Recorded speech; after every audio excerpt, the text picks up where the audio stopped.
말씀을 가르치고 그냥 찬양하는 것이 아니라 말씀대로 찬양하며 그다음에 말씀을 가지고 언약의 말씀을 가지고 주님 앞에 기도하는 그런 우리가 되기를 간절히 바랍니다.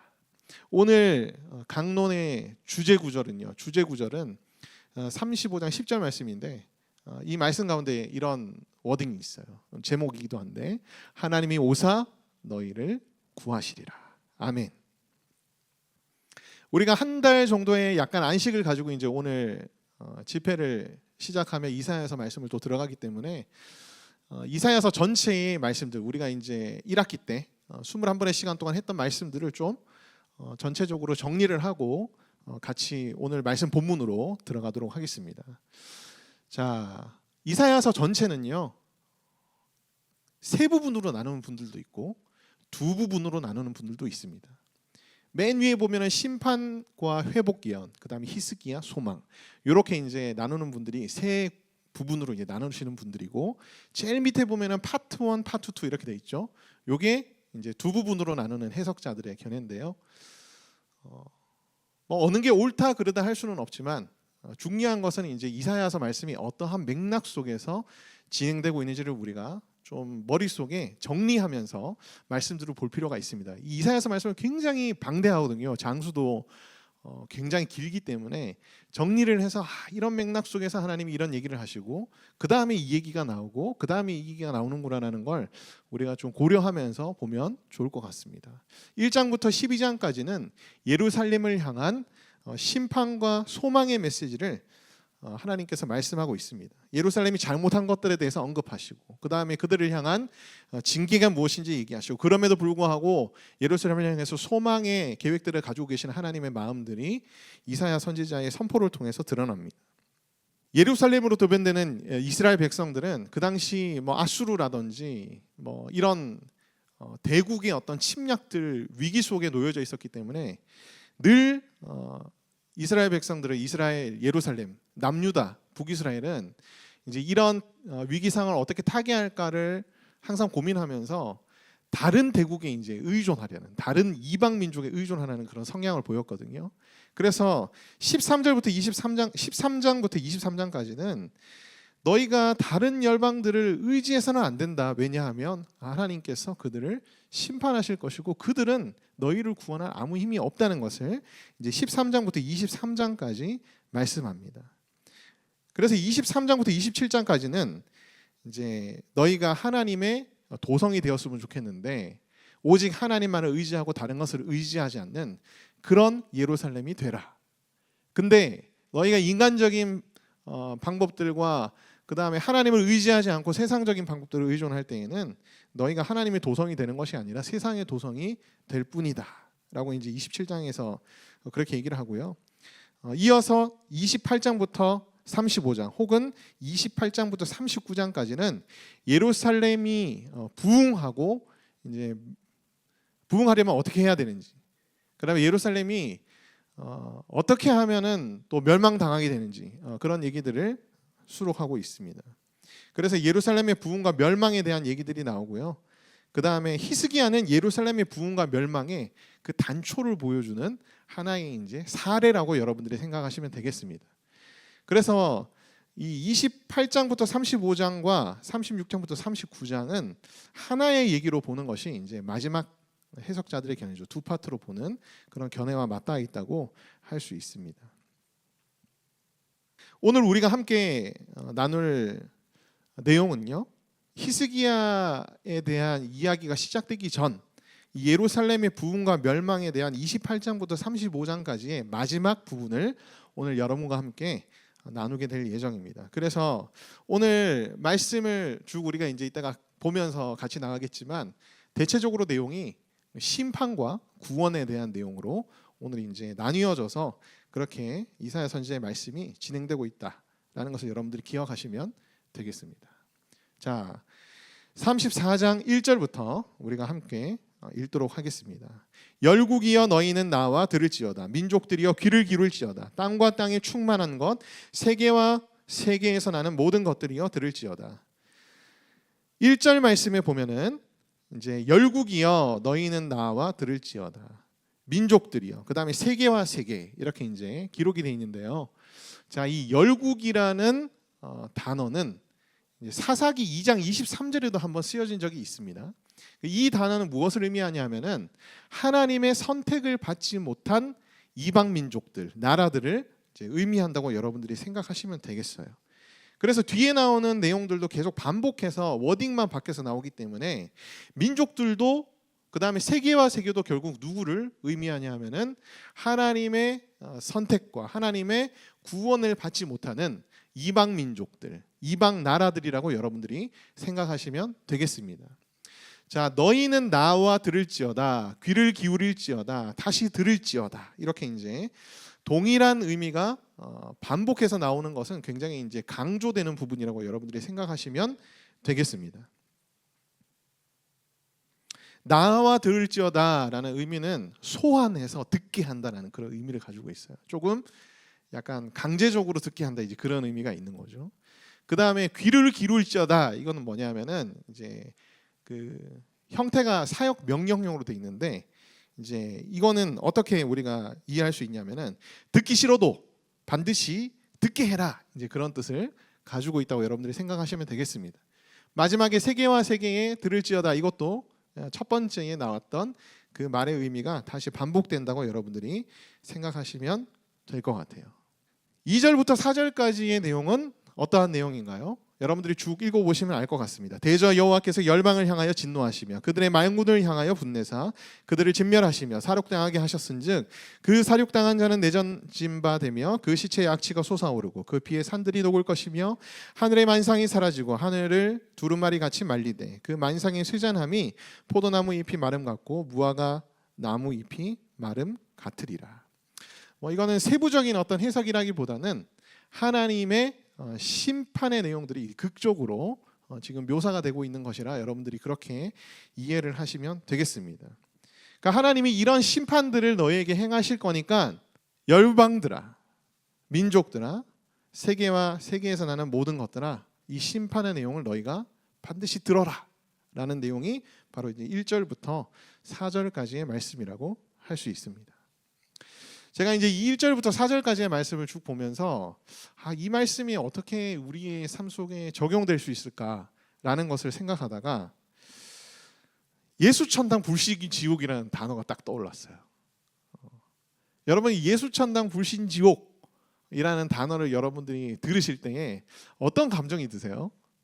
좀 거부감이 드십니까? 믿는 사람들도 이 예수천당 불신지옥을 외치면서 피켓을 들고 이렇게 노방 전도를 하시는 분들 때문에 아마 이렇게 곤욕을 치르거나 당황스러운 경험들을 하신 적들이 많이 있을 거예요.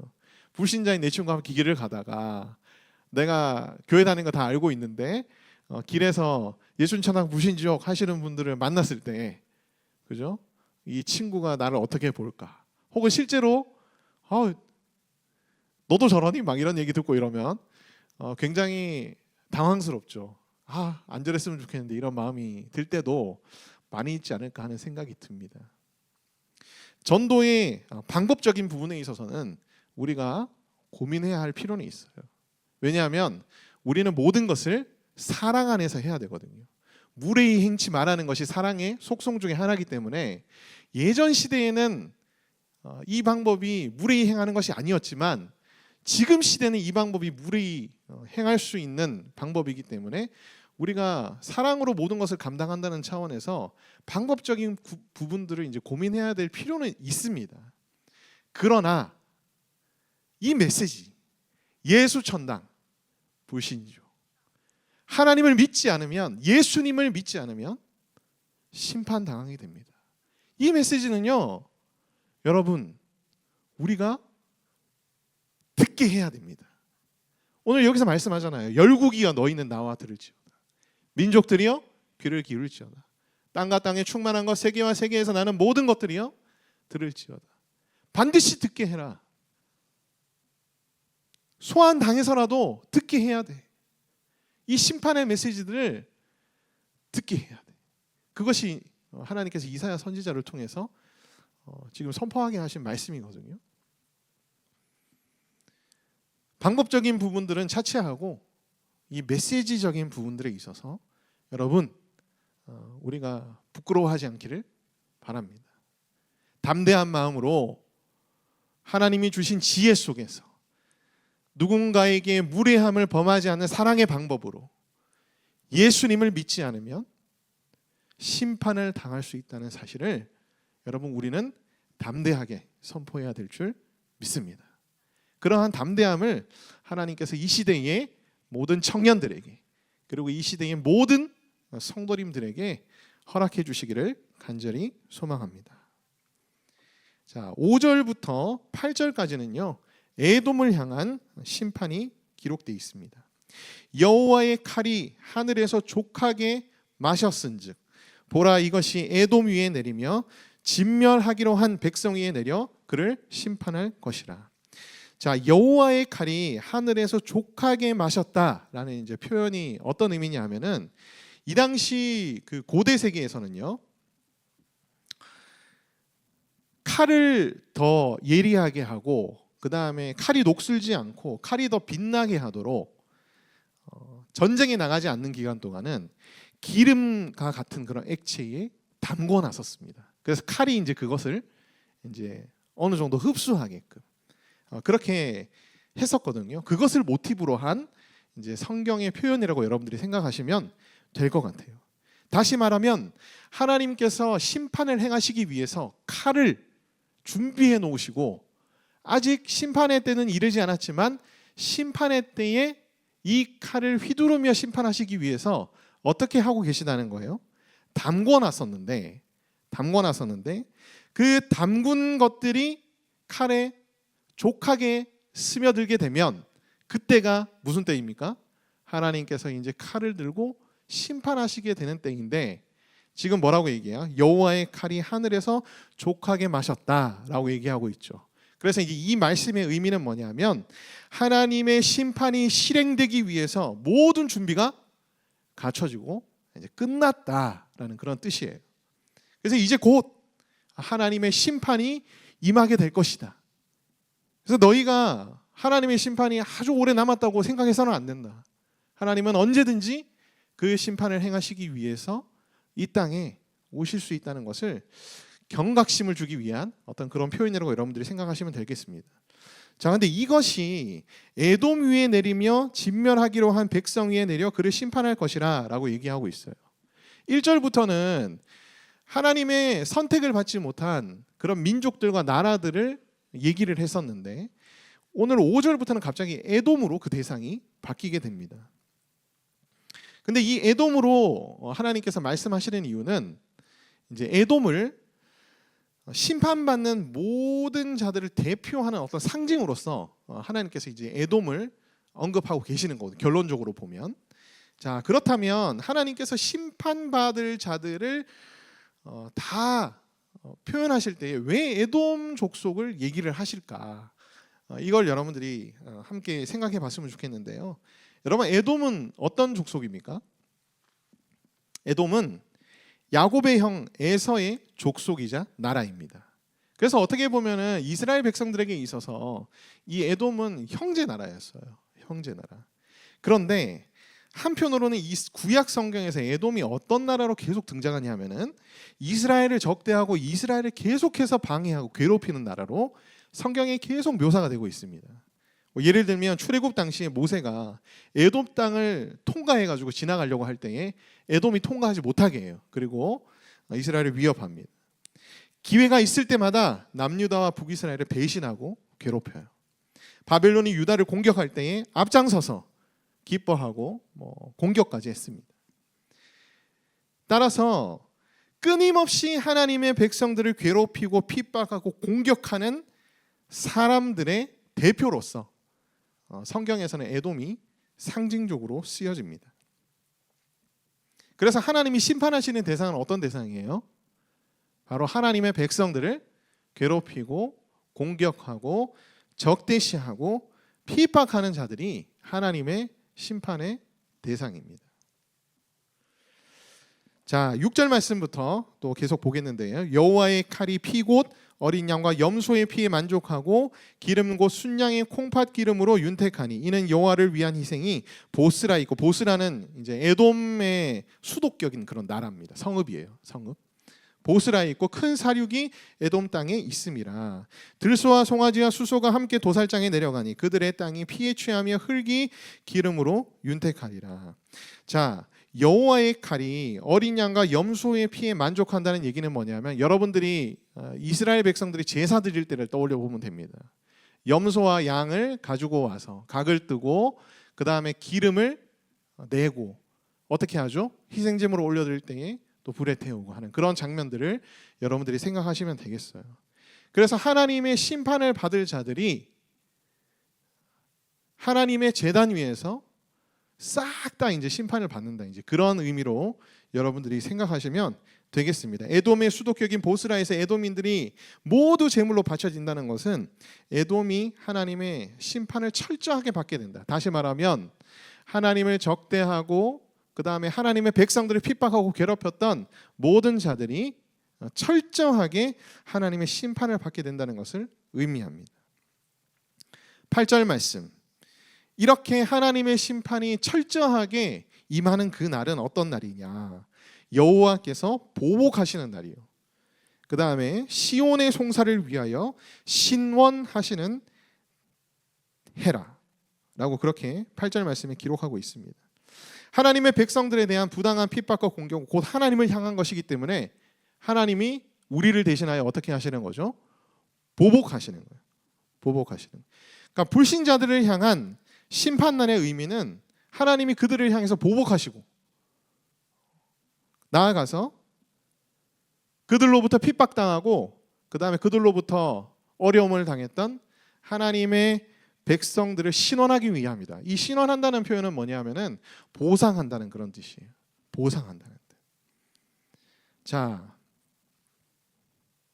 이 말씀을 우리가 기억하면서 우리에게 좀 적용해 볼 부분들이 있습니다. 여러분, 우리가 부당한 어떤 공격들을 당하거나, 그죠? 혹은 내가 그리스도인이기 때문에 어떠한 핍박들을 당하게 된다든지, 혹은 손해를 볼 때에 여러분, 우리는 어떻게 하는 것이 하나님이 기뻐하시는 것일까라는 부분에 대해서 좀 고민해 볼 필요가 있지 않을까라는 그런 생각이 들어요.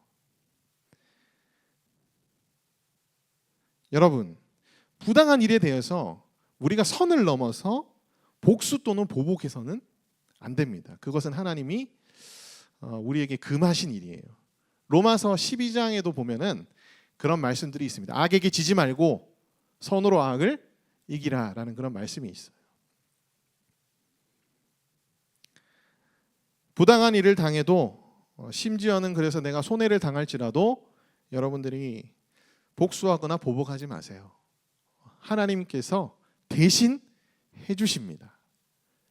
그게 내가 살아 생전에 이루어지지 않더라도 예수님이 재림하시는 날, 최후의 심판 날 하나님께서 그 일을 행하십니다. 그래서 우리가 직접 보복하거나 복수해서는 절대 안 되는 거죠. 아니 목사님, 그러면은 맨날 당할 때마다 그냥 멍하게 당하고만 있어야 됩니까? 공격 당할 때마다 멍하게 당하고만 있어야 됩니까? 이제 그렇게 얘기하실 수도 있겠지만은 우리가 할 수 있는 선은 있어요. 우리가 할 수 있는 선. 선으로 악을 이기라는 말씀 속에는 이 선에는 어떤 것도 포함되냐면은 하나님의 일반 은총으로서 우리에게 주어진 것들도 다 포함됩니다. 그러니까 하나님의 일반 은총으로 우리에게 주어진 것들 속에서는 어떤 것들이 있냐면 사회적인 제도라든지 법적인 어떤 규범, 이런 것들도 다 하나님이 우리에게 주신 선 안에 포함이 되거든요. 그래서 우리가 어느 선까지는 대응을 할 수 있어요. 어느 선? 사회법적으로 허용된 선 안에서는 우리가 대응해도 됩니다. 그러나 그것을 넘어서 우리가 보복하고 복수하는 것은 하나님께서 금하신 것이다 라는 것을 여러분들이 꼭 기억하시기를 바라요. 제가 최근에 너무 복수하고 보복하고 싶은 사건을 경험한 적이 있거든요. 근데 이 말씀을 보면서 마인드 컨트롤이 잘 되진 않았지만은 그냥 이렇게 결단한 적이 있습니다. 그러니까 이제 윗집에서 물이 막 새는 거예요. 비가 많이 왔을 때 물이 많이 샜거든요. 근데 그 즉시 제가 얘기를 못했어요. 한참 있다가 이제 윗집에다가 얘기를 했습니다. 그러니까 윗집 아저씨가 아니 비가 오는 상황에서 전문가가 와가지고 이제 얘기하면 우리가 인정하겠지만은 내가 보니까 그쪽 집에 샤시에 구멍이 생겨가지고 물이 샌 것 같은데 우리는 책임 없다 이렇게 나오는 거예요. 원래 이제 무조건 천장에 물이 새면 윗집에서 먼저 해주는 게 맞거든요. 윗집에서 먼저 사람을 불러야 돼요. 전화를 하면서 사장님이라고도 하면서 막 이제 어떻게 얘기를 해봤지만 도무지 대화가 안 통합니다. 대화가 안 통해요. 그래서 일단 위에서 손해배상을 받는 건 포기했어요. 더 싸워봐야 뭐 의미가 없겠더라고. 나중에 혹시 비가 오게 되면 우리 집 거 먼저 처리해놓고 우리 집에서 원인이 있다고 할 수 있으니까 우리 집 거 먼저 해놓고 나중에 이제 물 새면 그때 정식으로 즉시 얘기해야지. 그러면서 이제 뭔가 당장 저걸 어떻게 하고 싶은데 그러지 못해요. 여러분 운전할 때도 여러분 그런 경우들 참 많지 않습니까?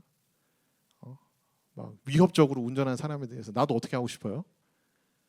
즉시 복수하고 싶어가지고 나도 막 위협 운전을 하고 싶은 그런 마음들이 들 때가 참 많죠. 그러니까 그런 일상생활에서 우리가 참 예수님의 말씀을 따라야 하기 때문에 또 내가 예수님을 믿는 사람이기 때문에 뭔가 손해를 더 받아야 되는 상황들도 생길 수 있고 더 참아야 되는 경우들도 있을 수도 있고 그죠? 당하는 경우들도 있을 수도 있습니다.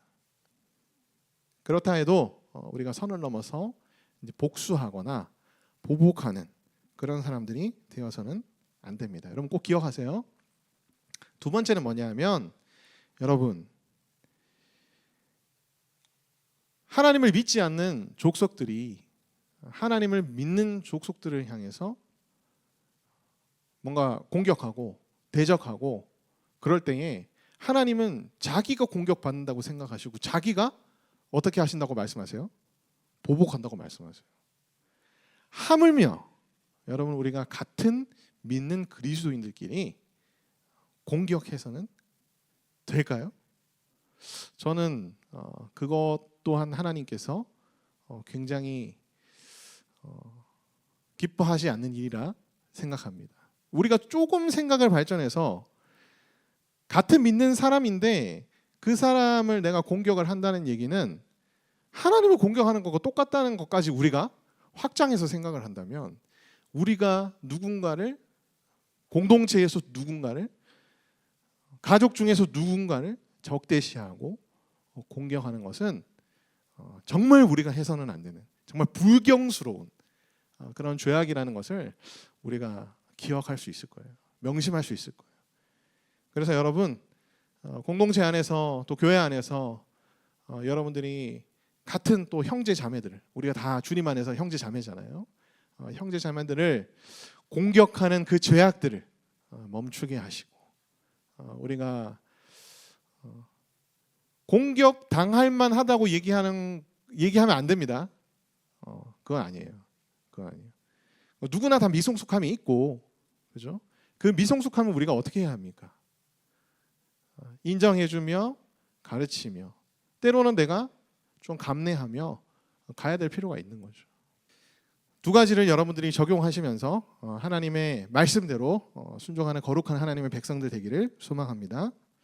자, 9절부터 15절까지는 이제 황폐해진 에돔, 대적자들이죠. 하나님의 백성의 대적자들의 땅에 대한 기록들이 나와 있습니다. 9절부터 15절까지는 특별히 어려움 없이 그냥 우리가 읽을 수 있는 내용이고 또 와닿을 수 있는 내용이고 정리할 수 있는 내용이기 때문에 쭉 나중에 여러분들이 한번 시간 되실 때에 보시면 좋을 것 같아요. 자, 넘어가서 이제 16절, 17절 말씀을 우리가 함께 보도록 하겠습니다. 너희는 여호와의 책에서 찾아 읽어보라. 이것들 가운데에서 빠진 것이 하나도 없고 제짝이 없는 것이 없으리니 이는 여호와의 입이 이를 명령하셨고 그의 영이 이것들을 모으셨습니다. 여호와께서 그것들을 위하여 제비를 뽑으시며 그의 손으로 줄을 띄어 그 땅을 그것들에게 나누어 주셨으며 그들이 영원히 차지하며 대대로 거기에 살리라. 자, 16절 말씀에 보면 너희는 여호와의 책에서 찾아 읽어보라. 빠진 것이 하나도 없다라는 것은 이제 어떤 의미냐면은 성경에 기록된 선지자들의 예언들 있죠. 그 예언들을 너네들이 한번 읽어봐. 특히 심판에 대한 그런 예언들을 한번 읽어봐. 그 심판에 대한 예언들 속에 아직 진행되고 있는 성취되지 않은 예언들도 있지만 이미 성취된 예언들도 있을 거 아니에요. 그 성취된 예언들을 보면 하나도 빠진 것이 없이 예언한 대로 다 성취가 되어 있지 않느냐. 그러니까 앞서 1절부터 15절까지 얘기한 이 심판의 메시지들 너희들이 어떻게 해야 돼요? 귀담아 들어요. 이것이 반드시 이루어진다는 생각을 가지고 너희들이 처신해야 돼라고 이제 그렇게 말씀하고 있는 겁니다. 성취되고 있고 반드시 성취될 거야. 이는 여호와의 입이 이를 명령하셨고 그의 영이 이것들을 모으셨기 때문이다. 그렇게 얘기하고 있습니다. 자, 제가 하나 빠뜨린 부분이 있죠. 제짝이 없는 것은 없으리라는 부분인데요. 자, 어떠한 사람들은 이제 제짝이 없는 것은 없으리라는 거를 이제 남녀간의 어떤 결혼으로 적용을 해서 결혼 혹은 이제 동성애 반대에 대한 근거구절로 이제 적용하는 경우들이 있는데 이거는 이제 맥락상 조금 더 나간 좀 오버된 그런 해석이라는 견해들이 대부분 해석자들의 견해입니다. 이 제짝이 없는 것이 없으니리는 이제 어떤 내용이냐면은 바로 앞절에 보면은 자 13절부터 한번 보죠. 그 궁궐에는 가시나무가 나며 그 견고한 성에는 엉겅퀴와 세포밀이 자라나서 승냥이의 굴과 타조의 처소가 될 것이니 들짐승이 이리와 만나며 수념소가 그 동료를 부르며 올빼미가 거기에 살면서 쉬는 처소로 삼으며 15절 말씀 잘 보세요. 부엉이가 거기에 깃들고 알을 낳아서 가서 그 그늘에 모으며 솔개들도 각각 제짝과 함께 거기에 모이리라 라는 말씀이 있습니다. 그러니까 이제 이 15절 말씀 때문에 나온 말씀이 뭐냐면 이제 16절 말씀에 제짝이 없는 것이 없으리라라는 말씀이에요. 그러니까 하나님을 적대시하던 자들, 에돔을 향한 하나님의 심판이 진행되면 그 에돔 땅이 다 어떻게 돼버립니까? 황폐화돼 버려요. 그래서 하나님이 거기에다가 무엇을 두시냐면 짐승들을 두십니다. 짐승들을 두시는데 그 짐승들이 각기 다 짝과 함께 거기에서 모이게 된다라고 얘기해요. 그 짐승의 땅이 되는 거예요. 사람이 살 수 없는 짐승들만이 사는 땅이 되는데 그 일을 하나님이 어떻게 하신다고요? 반드시 이루신다는 겁니다. 그런 의미에서 제짝이 없는 것이 없으리니라는 표현이 이제 16절에 나오는 거죠. 그래서 하나님의 예언은요, 세밀한 부분까지도 반드시 성취가 됩니다. 그걸 여러분들이 꼭 기억하실 필요가 있어요. 이런 심판도 하나님이 주도하시고 하나님이 일으키시기 때문에 하나님 자신이 말씀하신 것에서 하나도 어긋남이 없이 반드시 구체적으로 성취가 된다는 겁니다. 너 안 믿으면 지옥 갈 수도 있어. 이게 아니에요. 안 믿으면 지옥 갑니다. 가정을 두고 우리가 진리를 얘기해서는 절대로 안 되는 거죠. 하나님께서 지정하신 짐승들이 지정한 장소에 영원히 거주한다는 내용이 17절 말씀입니다. 여호와께서 그것들을 위하여는 짐승들이에요. 짐승들을 위하여 제비를 뽑으시며 그의 손으로 줄을 띄어 땅을 그것들에게 짐승들에게 나누어 주셔서 그들이 짐승들이 영원히 차지하며 대대로 거기에 살리라라고 말씀하시죠. 이것은 뭐냐면 하나님을 적대하는 세력들을 향한 에돔을 향한 심판이 영원하다는 것을 의미합니다. 일시적인 게 아니라 영원한 심판이라는 것을 의미해요. 그래서 그 땅에는 영원히 무엇밖에 못 살죠? 짐승밖에 못 삽니다. 사람이 살 수가 없어요. 회복이 안 됩니다. 그것이 바로 하나님의 심판이라는 거예요. 이어서 35절 5장 말씀에는 이제 구원에 대한 말씀들이 등장합니다. 34장은 심판에 대한 말씀이고 35장은 구원에 대한 말씀이에요. 광야와 메마른 땅이 기뻐하며 사막이 백합화 같이 피며 즐거워하며 무성하게 피어 기쁜 노래로 즐거워하며 레바논의 영광과 갈멜과 사론의 아름다움을 얻을 것이라. 그것들이 여호와의 영광 곧 우리 하나님의 아름다움을 보리로다. 너희는 약한 손을 강하게 하며 떨리는 무릎을 굳게 하며 겁내는 자들에게 이르기를 굳세어라 두려워하지 말며 보라 너희 하나님이 오사 보복하시며 갚아줄 주실 것이라. 하나님이 오사 너희를 구하시리라 하라. 자, 구원의 날 하나님께서 하나님의 백성들에게 주실 은혜들이 쭉 나열되어 있습니다. 기쁨과 즐거움이 기록되어 있고요. 여호와의 영광과 아름다움을 보게 된다고 얘기하고 있습니다. 그 다음에 약한 손을 강하게 한다. 약한 손이란 건 이제 무기력을 의미하거든요. 여러분 우리들이 살다 보면 무기력감을 느낄 때가 굉장히 많습니다. 근데 약한 손을 하나님께서 어떻게 하시죠? 강한 손으로 바꿔주신다. 그러니까 우리에게 능력과 힘을 주신다라는 그런 뜻이에요. 그 다음에 떨리는 무릎을 굳게 하며 겁내는 자들의 길을 굳세하라 두려워하지 말라. 담대함을 우리에게 주십니다. 두려움을 이기는 담대함을 하나님께서 허락하시고 하나님께서 보복하시며 참은 우리에게 어떻게 하시죠? 그만큼 보상하신다는, 신원하신다, 보상하신다. 그러니까 우리가 보상을 위해서도 보복하고 복수하고 싶지만 어떻게 해야 되는 거죠? 참아야 되는 거죠. 하나님께서 우리를 구하시는 은혜도 우리가 경험할 수 있습니다. 근데 이 구원을 미래적인 것만으로 여러분들이 치부해 버리시면 안 돼요. 이게 이제 종말론적인 어떤 예언들이기 때문에 최후의 심판날, 아직 이제 일어나지 않은 최후의 심판날 있을 하나님의 은혜로만 여러분들이 치부해 버리시면 안 됩니다. 구원은요, 과거적인 시선으로도 바라봐야 되고 현재적인 관점으로도 봐야 되고 구원은 미래적인 관점으로도 여러분들이 바라봐야 돼요.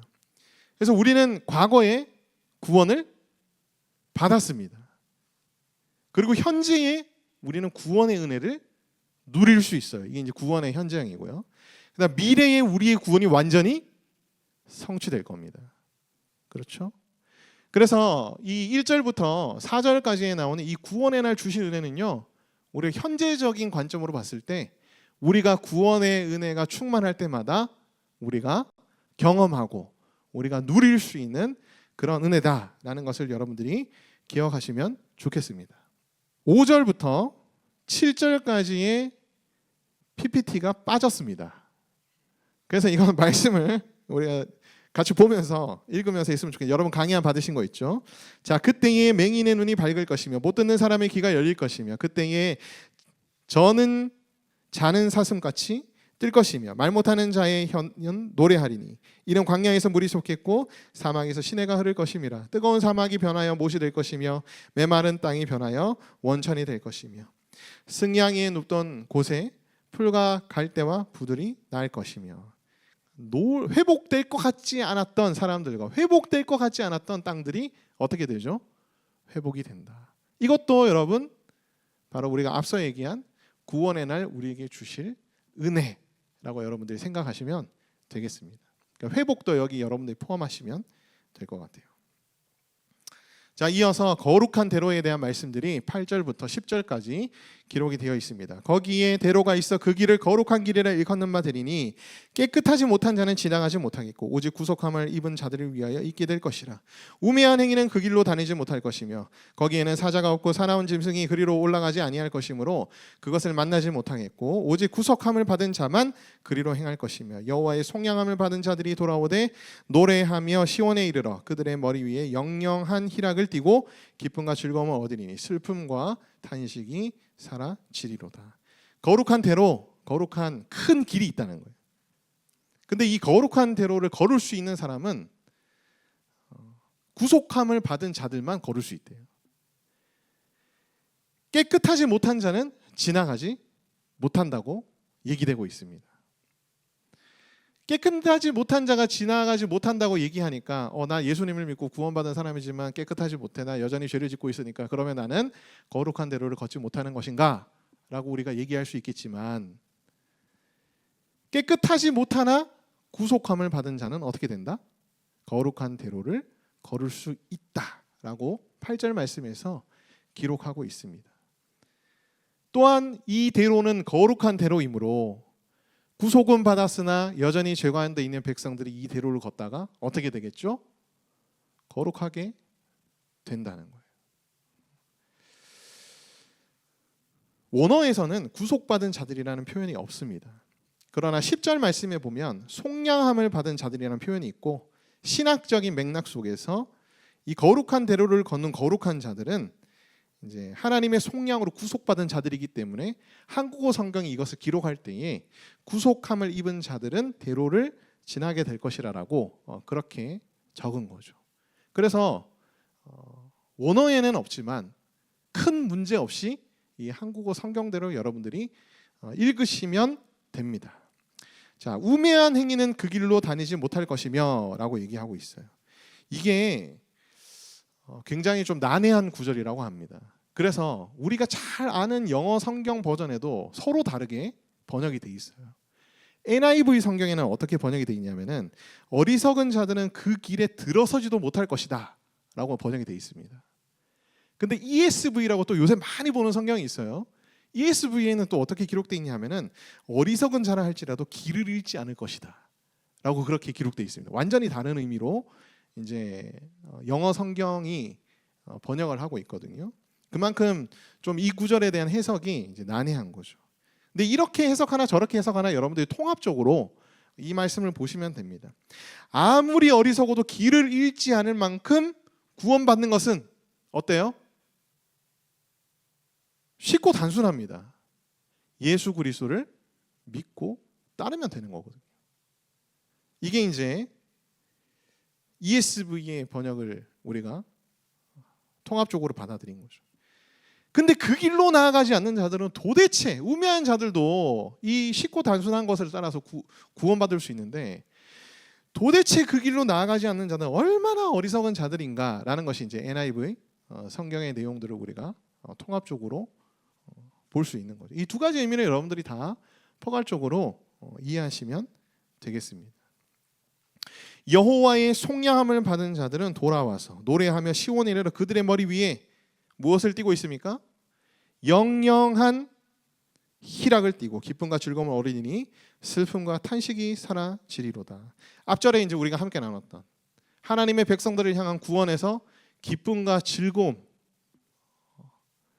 하나님의 보복과 신원하심 이런 것들이 등장했는데 다시 한번 등장하죠. 속량함을 받은 자들에게 영영한 희락을 띠고 기쁨과 즐거움이 있을 것이다. 그래서 다시 한번 나오지만은 우리가 이 10절 말씀에서 명심해야 될 것은 이 영영한 희락과 기쁨과 즐거움과 슬픔과 탄식이 사라지는 그 은혜 가운데로 들어가려면 우리가 무엇을 집중하고 바라봐야 되는가? 여호와의 속량하심을 받은 것. 이것을 우리가 좀 쉽게 표현하면 뭐겠어요? 십자가의 은혜입니다. 십자가의 은혜 가운데 나아가서 이 십자가의 은혜를 더 깊이 경험할 때 여러분 우리 속에 있는 슬픔과 탄식이 사라지며 영영한 희락의 관을 씌고 기쁨과 즐거움이 영원히 우리 속에서 샘솟게 된다라는 것을 이 10절 말씀이 좀 더 구체적으로 얘기해 주는 거라고 여러분들이 이해하시면 될 것 같아요. 자, 여기까지가 이제 우리가 함께 오늘 본 본문에 대한 내용인데요. 제가 함께 나누다가 8절에서 10절 사이에 보면은 구속이라는 단어도 나오고 뭐 속량이라는 단어도 나오고 이게 사실 제가 제자만 하는 친구들한테만 제가 가르쳐 주는 내용인데요. 오늘 여러분들 제가 사랑하는 여러분들이니까 이 내용을 여러분들과 함께 나누기를 소망합니다. 이게 단어에 대한 정의를 우리가 좀 더 세심하게 알면 이제 좀 더 그 은혜 가운데 깊이 나아갈 수가 있어요. 이제 우리가 십자가의 은혜로 구원받았다라고 얘기할 때 쓰는 단어들이 여러 가지가 있습니다. 구속이라는 단어도 쓰고요. 속죄라는 단어도 씁니다. 속량이라는 단어도 가끔 쓰고요. 대속이라는 단어도 써요. 네, 전체적으로 같은 의미를 얘기하고 있는 것 같지만 방점들이 좀 다릅니다. 그래서 이제 구속이라는 것은 뭐냐면 값을 지불하고 우리가 예수님에게 속한 자들이 된다. 예수님의 권속이 된다라는 것을 구속이라고 얘기를 해요. 그러니까 하나님의 백성이 되는 거죠. 하나님 나라의 시민이 되는 겁니다. 십자가의 은혜로 말미암아. 그걸 이제 구속, 예수님께 구속됐다라고 이제 그렇게 표현하는 거죠. 속죄라는 것은 그리스도께서 죄인된 우리의 죄를 씻으시고 우리를 구원하시기 위해서 하신 일들을 의미해요.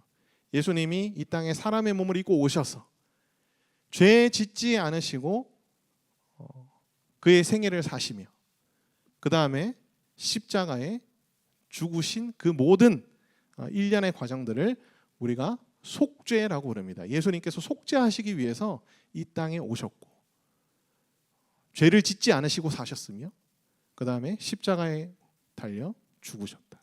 속량이라는 건 뭐냐면 속박이나 위험에 처한 사람을 구하기 위해서 값을 치르는 것을 속량이라고 그러거든요. 그래서 신약 성경에 보면 그런 말씀이죠. 예수님께서 핏값을 주고 너희를 사셨다라고 얘기하죠. 그래서 우리를 구원하시기 위해서 하나님께서 치르신 값이 뭐냐면은 예수님의 핏값, 예수님의 목숨값을 치렀다라고 이제 그렇게 여러분들이 이해하시면 되겠습니다. 대속이라는 것은요, 대신 속죄한다는 의미죠.